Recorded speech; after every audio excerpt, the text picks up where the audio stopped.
Hi, I'm Tim. Welcome to our channel, and thanks for logging on. If you enjoy these videos, do me a favor and subscribe to our YouTube channel right here at Watchbox Reviews.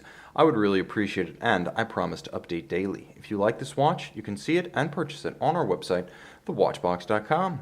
Today we're discussing the 2017 to present execution of the Audemars Piguet Royal Oak Chronograph. This is reference 26331OR, sensational 5N red gold with a galvanized blue dial.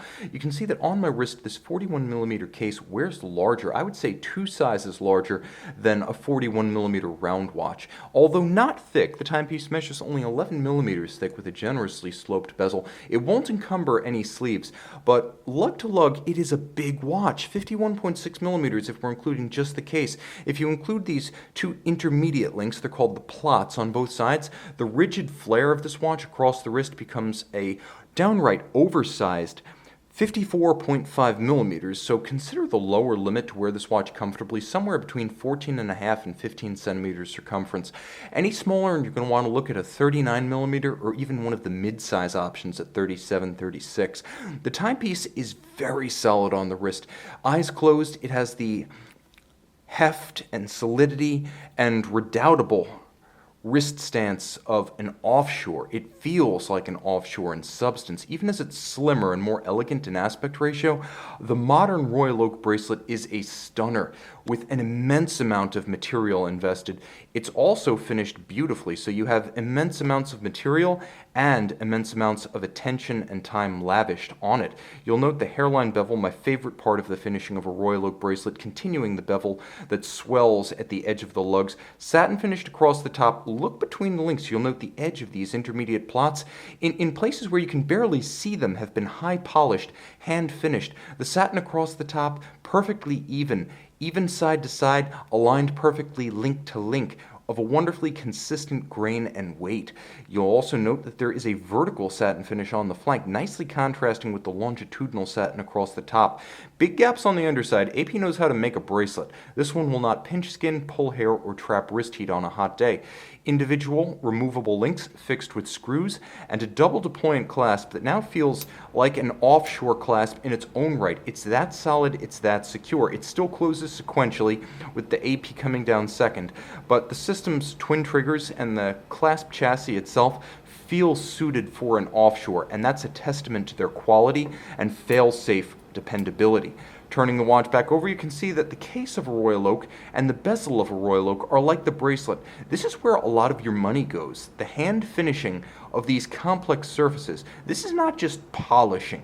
This is a multitude of finishing crafts and individual craftsmen spending an immense amount of time. Just as finishers would work on individual parts of a movement, so too do specialized artisans work on individual parts of this case. It's a masterpiece in its own right. You will note on the crown side, one of the main changes for the 2017 to present Royal Oak Chronograph has been the elimination of the old screw-down pushers. These are shouldered, but they're almost dummy screw downs. They're there to give the pushers a little bit more support and visual body.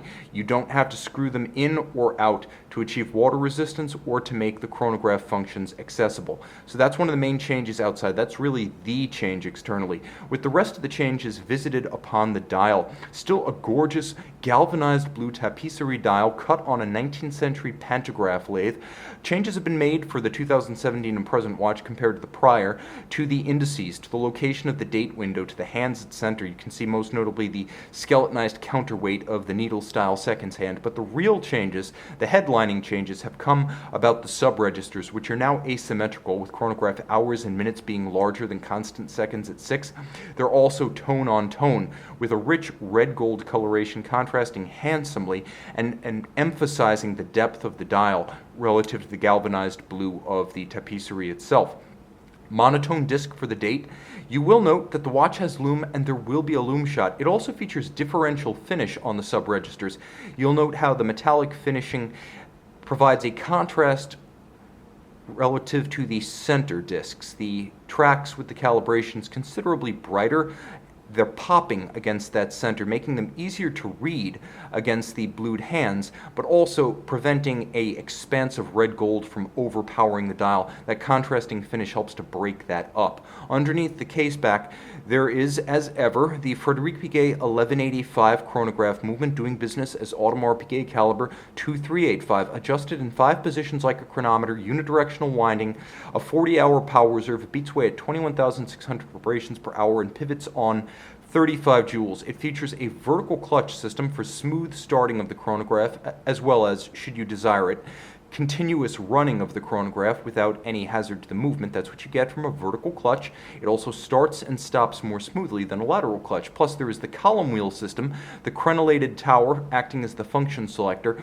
It's what you feel and hear when you activate the chronograph functions of this watch. Finally, 50 meters water resistant like its predecessor. In spite of losing the screw down chronograph pushers, Audemars Piguet still rates this one as sufficient for swimming. A high horology ultra thin automatic chronograph caliber integrated with vertical clutch and column wheel. It even features the hacking seconds function. All of that inside a watch that is high horology on the outside to match the movement on the inside. Audemars Piguet's own tapisserie dial, front and center. This is a watch that wins your heart and then your wrist. A big watch, make no mistake, it wears like an offshore. You can see and decide for yourself on the watch box. And we're back with the Audemars Piguet Royal Oak chronograph. As you can see, gloriously green by night, it's still a sports watch, easy to view in any light and easy to orient with the double index at 12. You can see this one by the light of day on the watch box.